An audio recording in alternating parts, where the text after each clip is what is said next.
വെൻവിനി കുക്സിൻ്റെ ഒരു പുതിയ എപ്പിസോഡിലേക്ക് എല്ലാവർക്കും സ്വാഗതം. ഇപ്പം നമ്മൾ കുറച്ച് എപ്പിസോഡുകളായിട്ട് നമ്മൾ കർക്കിടക മാസത്തിൽ കഴിക്കേണ്ടുന്ന ഇലകളെക്കുറിച്ചും അതിൻ്റെ ഗുണങ്ങളെക്കുറിച്ചൊക്കെയാണ് സംസാരിക്കുന്നത്. പലരെയും അലട്ടുന്ന രോഗങ്ങൾ പലതുമുണ്ട്. അതിൽ പ്രമേഹവും കൊളസ്ട്രോളും എല്ലാം പെടുന്നുണ്ട്. പണ്ടത്തെ കാലത്ത് പ്രായമായവരിൽ മാത്രമായിരുന്നു ഈ പ്രമേഹമൊക്കെ ഉണ്ടായിരുന്നത്. പക്ഷേ ഇന്ന് ചെറുപ്പക്കാരിൽ പോലും അലട്ടുന്ന ഒന്നാണ് ഈ പ്രമേഹം. കാരണം പാരമ്പര്യ ജീവിതവും ഭക്ഷണശൈലിയും എല്ലാം ഇതിനകത്ത് ഉൾപ്പെടുന്നുണ്ട്. ഇത്തരം രോഗങ്ങൾക്ക് മരുന്ന് കഴിക്കുമ്പോൾ ചിലപ്പോഴെങ്കിലും പാർശ്വഫലങ്ങളൊക്കെ ഉണ്ടാകാറുണ്ട്. പ്രമേഹത്തിന് മരുന്നായി പല നാട്ടുവൈദ്യങ്ങളും സഹായിക്കുന്നുണ്ട്. ഇതിൽ ഉപയോഗിക്കാവുന്ന ഒന്നാണ് ഈ കോവൽ എന്നെല്ലാം നമ്മൾ വിളിക്കുന്നത്. പ്രകൃതിദത്ത ഇൻസുലിൻ എന്നാണ് കോവയ്ക്ക അറിയപ്പെടുന്നത്. ഇംഗ്ലീഷിൽ ഐവിഗാർഡ് എന്നറിയപ്പെടുന്ന ഈ ഒരു ഇല പ്രമേഹത്തിന് ഏറ്റവും ഉപയോഗപ്രദമാണ്. വൈറ്റമിൻ എ, ബി, സി എന്നിവയും ഇതിൽ അടങ്ങിയിട്ടുണ്ട്. കോവയ്ക്കൊക്കെ നമ്മൾ സാധാരണ ഉപയോഗിക്കാറുണ്ട്. പക്ഷേ കോവലിൻ്റെ ഇല അതും നല്ല ഒരു ഗുണമുള്ള ഒരു ഇല തന്നെയാണ്. ഇത് പ്രമേഹത്തിന് മാത്രമല്ല സോറിയാസിസ് പോലെയുള്ള രോഗങ്ങൾക്കും വളരെയേറെ നല്ലതാണ്.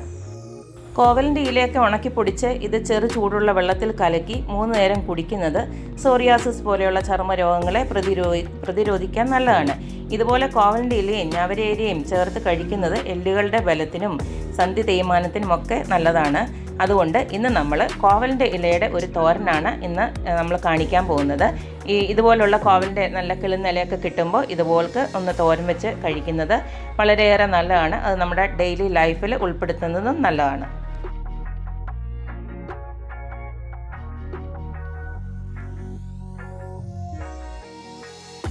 കോവലിൻ്റെ ഇല അത് തോരൻ വെച്ചിട്ടാണ് ഇന്ന് കാണിക്കാൻ പോകുന്നത്. കണ്ടില്ലേ, ഇതുപോലുള്ള ഇലകൾ എടുത്തിട്ട് കഴുകി വൃത്തിയാക്കി നമ്മൾ ഈ ഒരു കർക്കിടക മാസം മാത്രമല്ല ഏത് സമയത്തും നമുക്ക് ഈ തോരനൊക്കെ കഴിക്കുന്നത് വളരെ നല്ലതാണ്. അപ്പോൾ ഇന്ന് ഇതിൻ്റെ ഒരു തോരനാണ് ഉണ്ടാക്കുന്നത്. ഈ ഒരു ഇലയെ നമ്മൾക്ക് ഒന്ന് അരിഞ്ഞെടുക്കണം.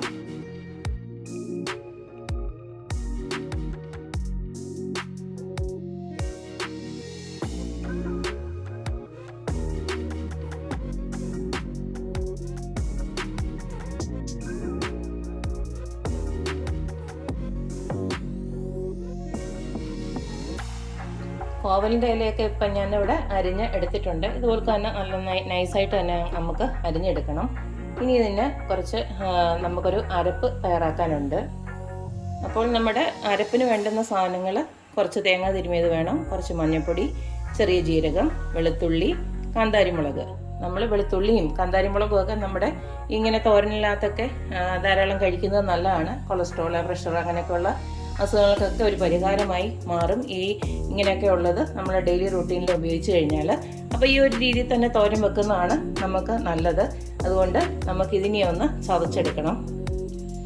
നമ്മുടെ അരപ്പാണെങ്കിലും ഞാനൊന്ന് ചതച്ചെടുത്തിട്ടുണ്ട്. ഇനി അടുത്തത് നമുക്ക് കടുക് വറുക്കാനുള്ളത് നോക്കാം. നമ്മുടെ കടുക് വറുക്കാനായിട്ട് ഞാൻ ഇന്നിപ്പോൾ ചെറിയ ഉള്ളി അല്ല എടുത്തിരിക്കുന്നത്, 2 സവാള തന്നെ എടുത്തിട്ടുണ്ട്. 2 സവാള നല്ലതായിട്ട് കൊത്തിയരിഞ്ഞ് വെച്ചിട്ടുണ്ട്. പിന്നെ കുറച്ച് കറിവേപ്പില, പിന്നെ 1-2 ഉണക്കമുളക്.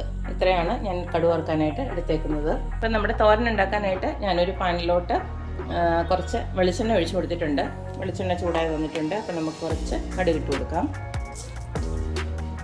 കടുക് പൊട്ടി വന്നിട്ടുണ്ട്. അപ്പം നമ്മുടെ അരിഞ്ഞു വെച്ചതൊക്കെ നമുക്ക് ഇട്ട് കൊടുക്കാം. സവാളയും നമ്മുടെ മുളകും കറിവേപ്പിലയും എല്ലാം കൂടെ.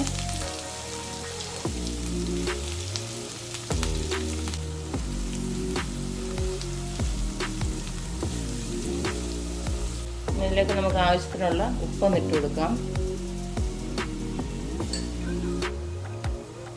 നമ്മുടെ ഇട്ട ഉള്ളിയെല്ലാം നല്ലതായിട്ട് വഴണ്ട് വന്നിട്ടുണ്ട്. ഈ സമയം നമ്മുടെ അരപ്പ് അങ്ങോട്ടിടാം.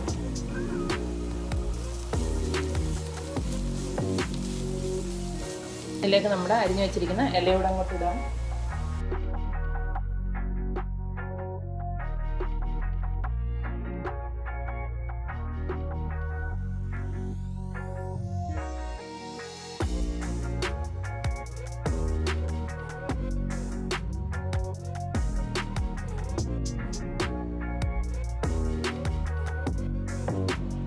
നമ്മുടെ തോരനുള്ള എല്ലാം ഞാൻ ചേർത്ത് വെച്ചിട്ടുണ്ട്. ഇനി നമുക്ക് ഇത് അടച്ച് വെച്ച് ചെറിയ തീയിൽ ഒന്ന് കുറച്ച് നേരം വെള്ളം പറ്റുന്നിടം വരെ ഒന്ന് വേവിച്ചെടുക്കണം. പ്രത്യേകിച്ച് ഒത്തിരി വേവൊന്നുമില്ല, എന്നാൽ കൂടെ ഒന്ന് ചെറുതായിട്ട് നമുക്കൊന്ന് വെള്ളം വറ്റിച്ചെടുക്കണം. ഇതിനകത്തൊന്നും നമ്മൾ ഒരു തുള്ളി പോലും വെള്ളം ഒഴിച്ചു കൊടുക്കേണ്ട കാര്യമില്ല. അറിയാമല്ലോ, ഇലക്കറികൾക്കൊന്നും അതിനകത്ത് തന്നെ വെള്ളമയമുണ്ട്. അപ്പം ജസ്റ്റ് ഇനി അതൊന്ന് നമ്മുടെ ഇളക്കി ചിക്കി എടുത്തേച്ചാൽ മതി. ഇതിനി ഞാൻ അടച്ചു വെച്ച് ഒരു 5 മിനിറ്റ് കഴിഞ്ഞിട്ട് നമുക്ക് നോക്കാം. നമ്മുടെ കോവലിൽ തോരൻ ഇവിടെ റെഡി ആയിട്ടുണ്ട്. നമ്മൾ വെള്ളമൊന്നും ഒഴിച്ചു കൊടുക്കാതെ തന്നെ നല്ല പെർഫെക്റ്റായിട്ട് വന്നിട്ടുണ്ട്. ഈ ഒരു ഇലത്തോരൻ എല്ലാവരും വെച്ച് നോക്കണം, കാരണം ഒത്തിരിയേറെ ഗുണങ്ങളുള്ള തോരൻ തന്നെയാണ്. അപ്പോൾ എൻ്റെ റെസിപ്പീസ് ഇഷ്ടമുള്ളവരൊക്കെ please like, share and subscribe. അപ്പോൾ ഇനി ഒരു അടുത്ത അടിപൊളി വീഡിയോ ആയിട്ട് വരുന്നത് വരേക്കും. ബായ്.